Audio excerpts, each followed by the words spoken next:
जय श्रीमन नारायण। इस संसार में ब्राह्मण को पृथ्वी का देवता क्यों कहा जाता है? ब्राह्मण इतना पूज्य कैसे है?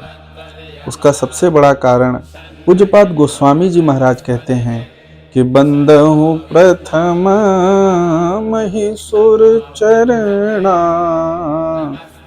मोह जनित संशय सब हरणा। तो इसमें सबसे पहले उन्होंने ब्राह्मणों को प्रणाम किया, महिषुर चरणा।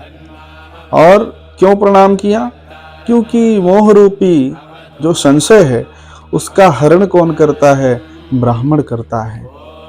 अब यहां बात यह आती है कि मोह क्या है? तो माया के कारण ज्ञान ढक जाता है और अज्ञान छा जाता है, उसी को कहते हैं मोह। और मोह करता क्या है? तो मोह सकल व्याधिन कर मूला। मोह जो है वो सभी व्याधियों का मूल है। अब आप विचार करिए कि इतनी बड़ी समस्या से जो आपको छुटकारा दिलाए वो कौन है? वो ब्राह्मण है। इसीलिए ब्राह्मण हमेशा पूज्य बताए गए हैं। इसमें एक बहुत ही प्यारी सी कथा आती है, बड़ी सुंदर कथा आती है, बहुत ध्यान से आप सभी लोग सुनिए।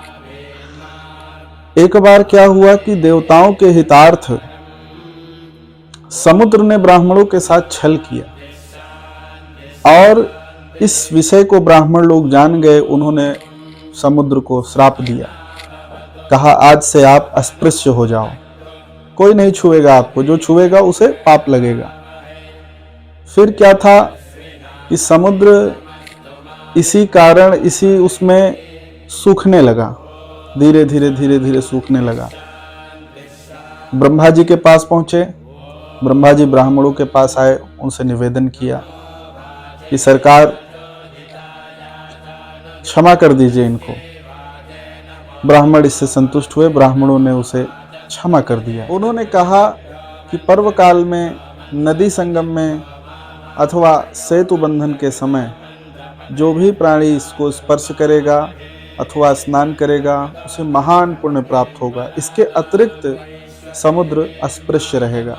ये तो समुद्र के लिए कहा। और ब्राह्मणों के लिए क्या कहा कि आज से, ब्राह्मणों को एक वरदान दिया कि आज से आप महिषुर कहलाएंगे। महिषुर अर्थात पृथ्वी के देवता।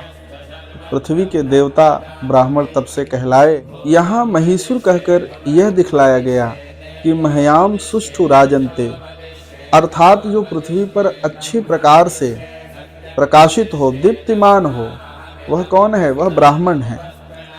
तो ठीक उसी प्रकार से जैसे स्वर्ग में इंद्र प्रकाशित होते हैं, उसी प्रकार से इस धरा भूमि पर ब्राह्मण प्रकाशित होते हैं। बंधुओं, एक बहुत विशेष बात ध्यान देने की है कि भगवान महादेव स्वयं कहते हैं, क्या कहते हैं? कि पृथ्वी पर ब्राह्मण को मेरा ही स्वरूप मानो। अर्थात ब्राह्मण के साथ किया गया द्रोह ये मेरे साथ किया गया द्रोह है।